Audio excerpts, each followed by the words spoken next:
were not able to come to him. Then they also tried to kind of call 911, and 911 was also not able to respond because everybody was contacting 911 and they also had limited resources. Then everything flows away and you flow away with the flash flood. And then you get stuck somewhere and then are ultimately rescued. So it shows the impermanence which are there. You know, when we go to sleep, we have such a certainty that everything will be the same when we wake up in the morning. But the uncertainty of the samsara which is there is kind of starkly coming out in this kind of situation, where we can see that when we sleep in a room, say I sleep in a room which is concrete and it is very secure, but earthquake can come and the whole building can fall off. And we will never know what are the things possible in the samsara where we are going. That's the reason the Buddha says that you have to practice now. And later on you will regret.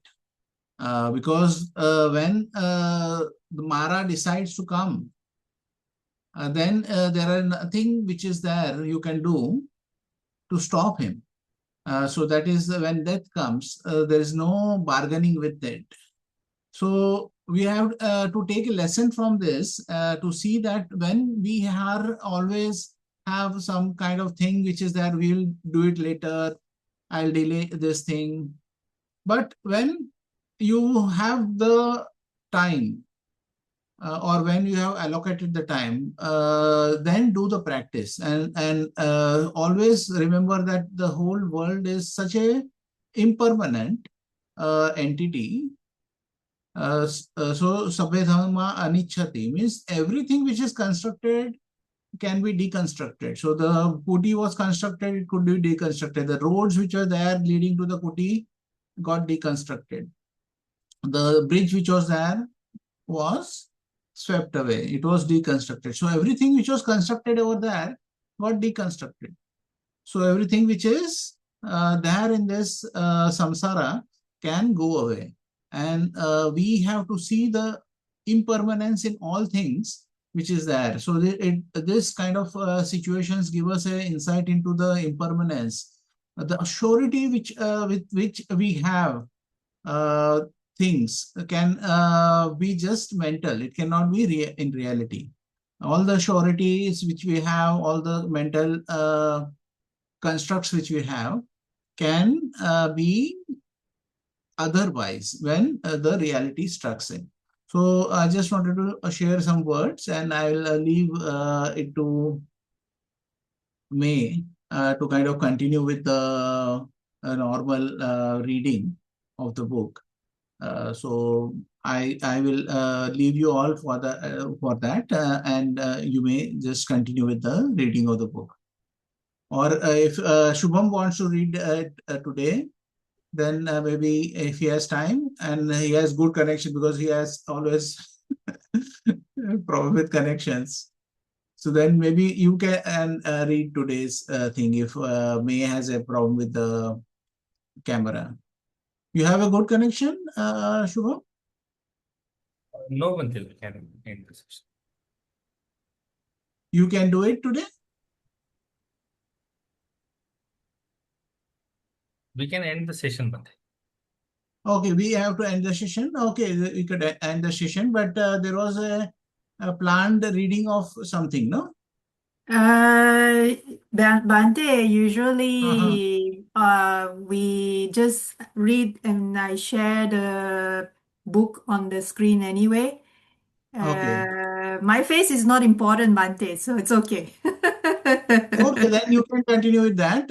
I will leave because I had gone to lunch dana, then I'd come, I was taking a nap and I just got up a little late. Then I had planned to get up earlier, but then he messaged, so I joined a bit late. So please continue with the normal, whatever planned reading was there. Okay? Okay, okay, Thank Bhante. you, Bhante. Take good rest because you look a little bit tired, Bhante. Okay, then take care. Please continue. So, Okay. Sadhu, sadhu, sadhu. So give me 1 second. I'll share my screen. One moment. One moment.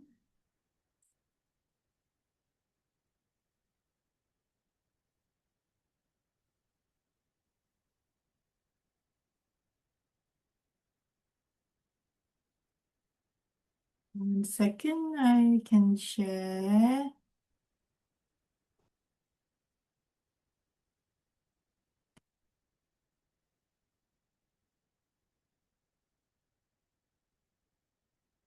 So, let me know. Let me just check. Yes, okay. So you can see the screen, yeah? So of course, this session is recorded and those who can stay, most welcome to stay. And it's a very open and a flexible session. So please feel free to, pause us, raise any questions. But those of us who aren't familiar, we do these book readings from the book titled The Great Disciples of the Buddha, which was a beautiful text written quite some number of years ago by Venerable Nyanaponika Thera. From memory, I think he was a German monk, and Hellmuth, a lay person. And they both did considerable amount of research work into the texts, the various texts. So not only mainly the Nikayas, but also, mainly the main Nikayas. That means the Digha, Majjhima, Samyutta, Anguttara Nikayas, but not only that, but also drawing from the smaller sections found in the Khuddaka Nikaya, which is, for example, from the Jataka tales, from the Udana, some from the Itivuttaka, and the Therigatha and the Theragatha. So these minor works. So we can imagine, and we are very grateful for the amount of work and research that they had poured into this text, which still remains a very widely read text. And we are very fortunate that the Buddhist Publication Society of Sri Lanka decided to make this particular text, the PDF version, freely available. So we are very, very grateful for the generosity of the Buddhist Publication Society of Sri Lanka. And within this text, we have been reading from this text since, how long has it been now, Pai? A year plus? I cannot remember when we started reading from this text. It's been a journey, and it's been a very interesting learning together. And currently, where we are at, we are covering the Great Female Disciples, which is a shorter collection of the stories of the female disciples during the Buddha's time. Not only the well-known bhikkhunis, but also some of the well-known lay women disciples. So, for example, last reading we read together Ambapali, who was a famous courtesan during the Buddha's time, and we read how her generosity also brought great benefit not only to herself but also to the Buddha and the Sangha community. So the recordings are all available on the YouTube channel. Those of you who are interested, who aren't familiar with it. And for today, we will continue the story of Sirimā and Uttarā. We may not, so today's reading will be a shorter one. We may not be able to finish their story, and if we cannot finish, we will continue in the next reading. So, and of course, please feel free to, this is not a formal session. I'm not even a twin guide.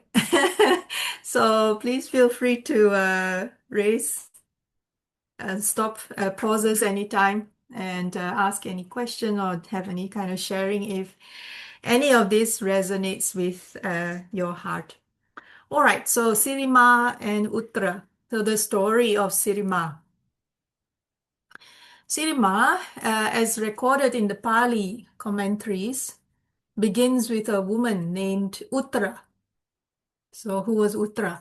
Uttarā was a daughter of a wealthy merchant, Punya, in Rajgir. Rajgir, or I think present day is called Rajgir. So not a lot of the Rajgir is left, but last time I remembered visiting Veluvana monastery, a large part is still very much well kept. It's a really nice grove garden, really very pretty, very well kept. The last time I visited was in 2003, so almost 23 years ago. So I hope it is still well kept. The bamboo grove near Rajgir. But the rest of the area, I think it's a lot of it is very much historical. I don't know about today. It's been, time flies, it's been a while since I've been that area. Shubhamji, have you been around Rajgir or Rajgir lately?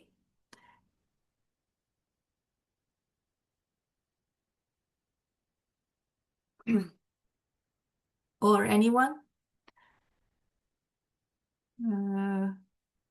Vulture's Peak, that area? It's been a while since I've been there, so I don't know. I can't imagine a lot has changed.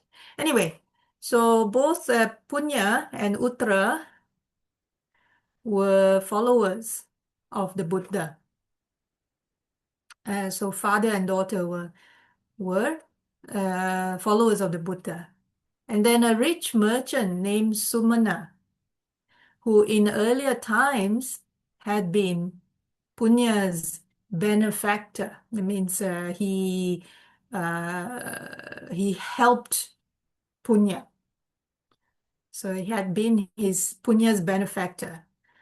Now Sumana had a son, and he wished to marry his son to Uttarā, Punya's daughter. Now Punya, however, was unwilling to accept the proposal. And so the merchant, Sumana, reminded him that for many years, Punya had been in his employment and that his present wealth had been accumulated during those years of service. So basically, it's like Sumana going to Punya and say, hey, Punya, don't forget, yeah, for many, many years, you worked for me, and because of those years, I paid you, and that's how you have your wealth right now. And so you should pay me back. I'm just asking a simple request. I'm asking that my son marries your daughter. It's not a big request, given that so many years, I literally made you rich. Yeah, basically that's what Sumana is saying to Punya. But then Punya answered him. He said, you and your family follow wrong systems of belief. But my daughter cannot live without the three jewels. So what Punya is saying, sure, you've helped me become rich now, but myself and my daughter, we are followers of the Buddha. We take refuge in the Triple Gem. You and your family follow a different kind of belief. We cannot. The two cannot marry. It's what Punya is saying. So then the merchant appealed to other members of their class. So then Sumana didn't give up. So he went to talk to other people. And they came to plead with Punya to give his daughter to Sumana's son.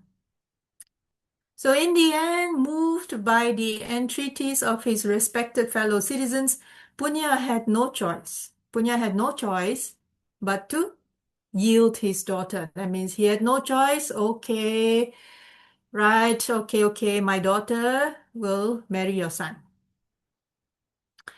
So the marriage took place at the very beginning of the rainy season when the monks enter upon their annual 3 months rains retreat.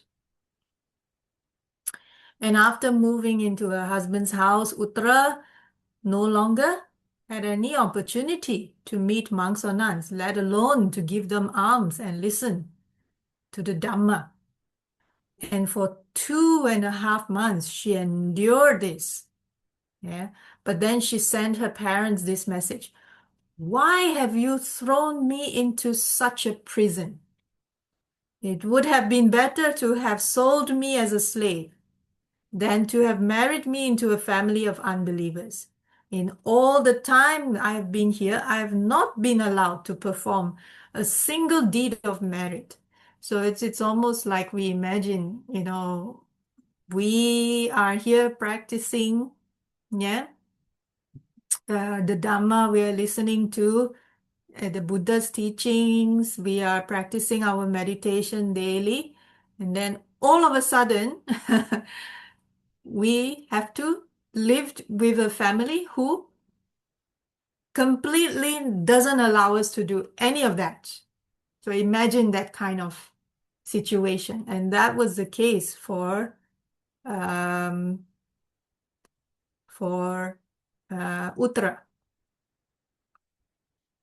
Okay. So then Punya was terribly upset when he received this message, of course, because it's his precious daughter, right? So out of compassion for his daughter, he devised the following scheme to help her achieve her objective. So he sent his daughter 15,000 golden coins. That's a lot. That's a lot of money those days. 15,000 golden coins. Even today, it's probably still a lot of money. Along with the following message. Sirimā, the courtesan in our town, charges 1,000 golden coins for a night of pleasure. Offer her the enclosed sum of money to entertain your husband for a fortnight while you go and perform whatever meritorious deeds you like. So that was a very interesting way of her father trying to help her daughter because her daughter wanted to perform some, dana or give alms and all that kind of thing. So the father actually arranged so that, okay, I give you this amount of money. You go and send this amount of money to Sirimā, a courtesan. Yeah? And then say that, send your husband to the courtesan for 2 weeks. This amount of money should cover for 2 weeks. It's just a weird maybe, but more interesting way of thinking, Perhaps they were desperate. Yeah? So Uttara followed this advice and brought Sirimā, the courtesan, to the house. So when her husband saw the beautiful courtesan, he readily agreed to let her take his wife's place for a fortnight, so that Uttara would be free to give offerings and listen to the teaching as much as she wanted. Now, this was the last fortnight before the end of the rains retreat, after which the monks would again start their wanderings. So back in the days, the Buddha and the Sangha, they traveled a lot to teach. And the only time that they didn't travel by foot was during the rains retreat. And there is a story behind that particular Vinaya rule. So what's happened is that the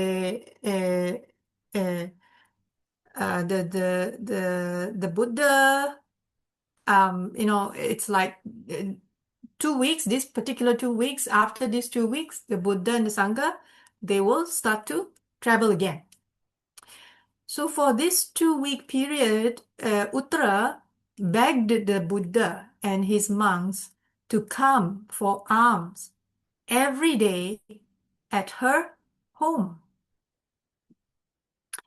So the Buddha, out of sympathy, he agreed to this invitation. And thus, she was able to listen to many teachings. 2 weeks of Dhamma talk, basically, at your home. How about that? So on the next to last day, that means just before, not the last day of the rains retreat, but just before, the day before the closing ceremony of the rains retreat, Uttara was constantly busy with preparations in the kitchen. And seeing her scurrying about, her husband could not help being amused at what he considered sheer foolishness. So to the husband, seeing the wife going so busy, cooking, cleaning, cooking, preparing for dana, for the Buddha to come, from the husband's perspective, how silly is this woman? Why is she going through all that trouble? That's what the husband's thinking. So as he watched her running here and there, covered with sweat and soot, he thought, this silly fool does not know how to enjoy her wealth in comfort. Instead, she rushes blindly about, happy that she's serving that bald-headed ascetic. And he smiled to himself, and then he walked away. So when Sirimā, the courtesan, remembers, Sirimā was invited to their home for 2 weeks, right? So when Sirimā, the courtesan, saw this man smile, she wondered what had evoked it. She wondered, why is this man smiling? And seeing Uttara nearby, the wife, she jumped to the conclusion that they had shared a moment of intimacy. So that means this courtesan was kind of thinking, oh, maybe, the wife is there, the husband is there. Maybe for that particular moment, they had some kind of something intimate going, something pleasurable, or something like that, made her jealous. This almost sounds like something out from a movie, a drama, so to speak. Yeah. So Sirimā had this thought, in her mind. Yeah. And how often do we have such thoughts when we see things happen, whether at work, at home, out when we are buying groceries, right? Something happens, and then our mind creates stories, and it couldn't be further from the truth. How often does that happen to us? And this is one particular example of that. So Sirimā had that thought, and this made her very angry and upset. For 2 weeks now, she had enjoyed the feeling of being the mistress of the house. And now this incident reminded her that she was only a guest. So she suddenly was like, wow, for 2 weeks, the husband's only thinking of me. Now all of a sudden, the husband thinks of the wife only. So she's like, fuming. And she felt intensely jealous of Uttarā and wanted to hurt her. So she went into the kitchen, took a ladleful, which is like a big one of the ladles, like a cooking utensil for, stirring the pot. She took a ladleful of boiling oil and she approached Uttarā. So she probably was thinking, I want to scald her with boiling oil, hurt her. And the latter, Uttarā saw it coming and thought to herself, this is what Uttarā is thinking, My friend Sirimā has done me a great service. The earth may be too small, the Brahma world too low, but my friend's virtue is very great. For it is through her help that I have been enabled to give offerings and listen to the teachings. If now there is any anger in me, let the oil burn me. But if I am free of anger, it won't burn me. Wow. Imagine, Uttarā has that amount of loving kindness and generosity and open-heartedness that she can think like that. How many of us can have that kind of great virtue, that, we can think like, because of this person, I have the opportunity to give offerings to the Buddha for 2 weeks. This person is great. If I know this person is going to come and hurt me, but because this person allowed me to give so much of alms, so much of merits to the Buddha, if I am still angry towards this person, okay, fine. Let that oil burn me. But if I am very honestly deep in my heart, have no anger towards this person, then the oil won't burn me. Wow. How many of us can do that in our practice? Yeah. And Bhante just said to us earlier, reminding us, practice now. So, of course, it's not easy to practice to this level of loving kindness, but it gives us a little bit of inspiration, how the level of loving kindness that we can aspire towards. Of course, it's a lot of work. It's a lot of work. It's not easy. It's a lot of work. So what happened to Uttarā? And she suffused Sirimā with loving kindness. And when Sirimā poured the oil over her head, it flowed off harmlessly, as if it were cool water. So Uttarā really didn't have any anger towards Sirimā at all. And Sirimā, wow, of course she got even more angry, right? It's like, you imagine, and this really, it's like something coming out from a movie, drama. Try to hurt this person, I pour the oil over, and the person, not only no reaction, the oil doesn't even hurt her at all. Whoa, even more angry. So Sirimā, infuriated, means just fuming with anger, scooped up another ladleful of boiling oil, hoping this time it would burn Uttarā. She didn't want to give up. And at this point, Uttarā's mates intervened. So Uttarā's mates came to stop her. And they grabbed hold of Sirimā and threw her to the floor and beat and kicked her. And Uttarā first tried in vain to stop them. She said, don't kick her, don't do that. But finally, she placed herself between the maids and Sirimā and asked her quietly, "Why did you do this evil thing?" And then she cleaned Sirimā with warm water and anointed her with the finest perfume. That means, spray a little bit of perfume on her, make her clean, make her smell nice. And then Sirimā, coming to her senses, remembered that she was indeed only a guest in the house for 2 weeks. She was not a permanent mistress of the house. She'd forgotten.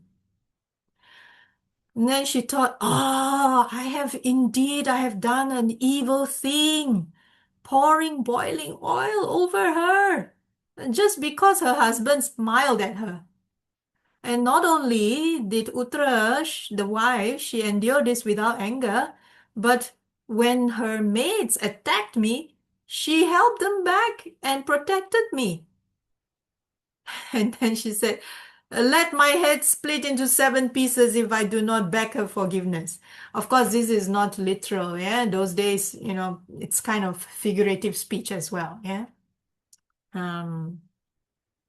And she fell to Uttarā's feet and begged to be forgiven. And then Uttarā said, "My father is still living. If he forgives you, so will I." So what Uttarā is suggesting is, well, because, Uttarā's father was the one that paid for Sirimā to come, right?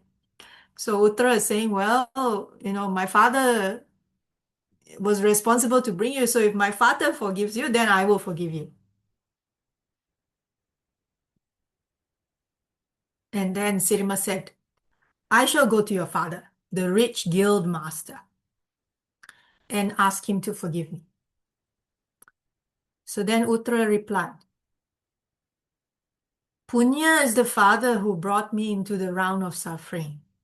If the father who is bringing me out of the round of suffering forgives you, then so will I." So see how the wisdom of Uttarā, she's saying, initially we thought, she was referring to her biological father. But then now Uttarā is replying, no. Yes, Punya, my biological father is the one, but he is the one who brought me into this particular round of samsara this time. But it is the father who is bringing me out of the round of samsara. Who is that? So Sirimā's going, but who is the father who's bringing you out of the round of samsara? So she gets curious, right? And then Uttarā goes, "It's the Buddha, the fully enlightened one." So then Sirimā says, but I don't know the Buddha. Who is he? What shall I do? How am I going to get him to forgive me? And then Uttarā say, well, the teacher, the Buddha, he will be coming here tomorrow, and together with his monks. So come yourself, bring whatever offering you can, and ask his forgiveness. So we can see that Uttarā's wisdom and compassion is so, she's so wise and she's so compassionate that not only can she forgive Sirimā, can she suffuse Sirimā with loving kindness, can she protect Sirimā from further harm, but she also wants to create the opportunity for Sirimā to make some marriage and hopefully to get some Dhamma in return. But she didn't want to do it in a direct way. That means she didn't want to say to Sirimā, the Buddha is great, his Dhamma is amazing, you should come follow me, make offerings to the Buddha and then stay and then listen, it will be beneficial for you. No, like that, right? She didn't do it that way. She actually indirectly. So she's saying, okay, I can forgive you, but I'll forgive you if the Buddha forgives you.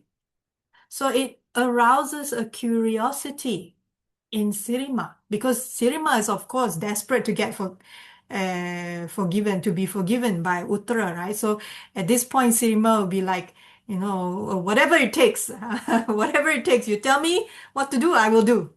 Yeah. So Uttarā is very wise and compassionate in that way. So then Sirimā agreed gladly and went home. So she's thinking, okay, I need to prepare. So Sirimā told her many servants to prepare all sorts of foods, and the next day brought them to Uttarā's house. But she was still ashamed of her bad behavior. Yeah, so she did not dare to serve the monks herself, and Uttarā took charge of everything. So when everyone had eaten, Sirimā knelt at the Buddha's feet and begged forgiveness. And then Buddha said, what for? Why are you coming to me and asking for my forgiveness?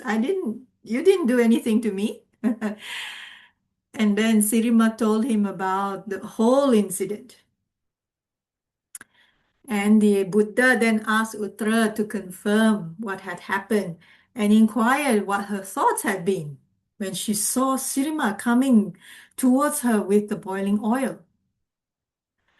I suffused her with loving kindness, said Uttarā, and thought to myself, my friend Sirimā has done me a great service. Because of her, I was able to offer a fortnight of alms, dana, to you and the monks every day at my house.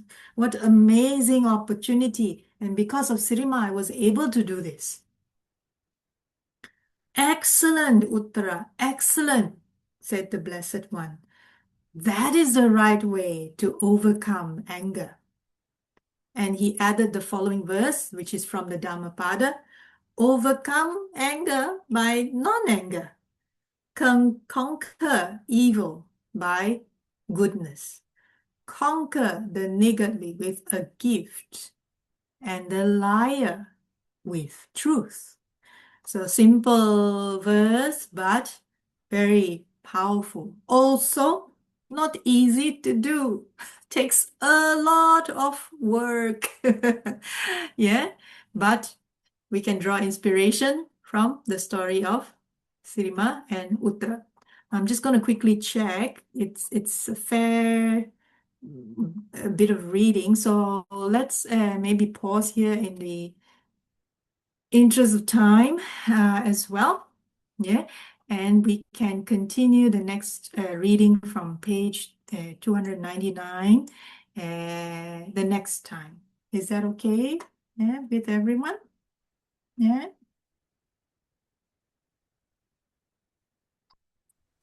Yeah. Great. I hope that is okay. Did anyone want to add or share anything, any thoughts? Feel free. Thank you very much for the reading. Thanks a lot, May. No problem, Madam Nanda. I hope you enjoyed it. I also need to pause a little bit. I need to go and treat my body right now. I got a little bit over enthusiastic yesterday with grocery shopping. So have to pay the price. Well, not pay the price. I have to learn to listen to my body a little bit as well. So I'm gonna do a little bit of treatment. So we will continue the rest of the reading of this very interesting relationship between Uttarā and Sirimā next time. And of course, please continue with your radiating loving kindness to that whole area. From what we hear from what Bhante described earlier, huge devastation and natural disasters are very difficult to foresee, and more and more we see natural disasters everywhere. I remembered Bhante Vimalaramsi mentioned many years ago that area is hurricane prone as well. Many years ago, luckily at that time, Bhante Vimalaramsi was not in Dhamma Sukha. He was away. I think they were away. And that time it wasn't with so many dwellings as it is now. I think it was during the early years. It was a very big hurricane, but luckily they were away, and then they were told that the whole place was damaged by a hurricane, and when they came back, they had to slowly rebuild the place. But flood is, as Bhante Dhammagavesi just mentioned, it is very difficult to estimate how damaging a flood can be. The alerts can come, but nobody really can tell, because flood is water is one of the water and fire. When it is come, you can only be prepared to a certain level. One of the examples is a very good example is in the year 2000 and I can't remember now, 4, I think it was, when the tsunami swept through a lot of parts of Southeast Asia, right? And the tsunami occurred in an area, I can't remember now where. Was it near the Bay of Bengal or somewhere closer to Sumatra? I can't remember, to be very honest. And there were alerts, but nobody really could expect and it's very silent, right? The after effects, how the tsunami brought the after effects, and the water just swept, and it was very silent. It's not like an earthquake kind of tremor. It comes silent, like you wouldn't even imagine, because it doesn't look I'm not talking about the tsunami, I'm talking about the after effects of the tsunami. I remember watching live video. The after effects of the tsunami, when the water came, it didn't come as a wave. It came as like a flood.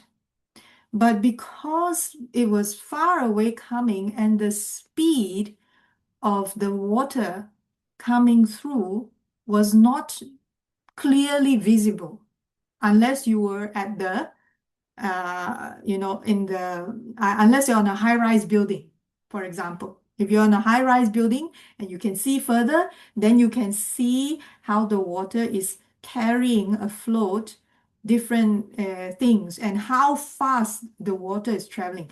But if we are on ground level, we aren't able to see that, you see. And sometimes it's very difficult for the authorities, as Bhante Dhammagavesi was mentioning. It's the authorities are already doing their best, and it's very difficult for them to try and help everybody and everyone. And so in that kind of a situation, we can expect a lot of fear, and it's quite traumatic. So even for those who survive the experience, the trauma can linger, for a while. And so that's why Bhante Dhammagavesi advice was to, if we can, continue to radiate metta to that whole area. So of course, we are grateful, Bhante Kusala, Delson, Armstrong, and all the other retreatants They are all safe, but there are many others in the area. When it comes to floods of that kind of magnitude, it's very difficult to imagine the damage and the after effects. So we continue to radiate metta, and also those of us, I think on WhatsApp, they shared a link. Those of us who can offer some kind of, I think, was it donations or something? Sorry, I didn't pay enough attention. My apologies to that text. But those of us who can help a little bit, no amount is too small. But yeah, even radiating loving kindness is really beneficial. And natural disasters are natural disasters that are come into natural disasters happen due to causes and conditions that arise. So there's nothing we can do about that. But what we can do, together as a collective, is to radiate metta. And I'm sure that they will, those who are able to, they will be able to receive that metta. And that kind of act itself, that kind of generosity and act of dana itself, in any case, will also help our practice. It will open our hearts more and more, so that we also will continue to heal ourselves. This period of time calls for a lot of healing, both for mind as well as body. Mind and body are very much connected. So it is also a good period of time to reflect on this very good opportunity to heal ourselves, both our body and mind, and also to help others heal their body and mind as well. Okay, so with that, we shall end here. And then those who are interested, most welcome to join us in the next book reading, where we continue the story reading of Sirimā and Uttarā, okay? And I wish you all a very pleasant and happy, peaceful week, and good practice as you continue. And have a good rest of the week. Thank you very much. Have a good day. Bye-bye.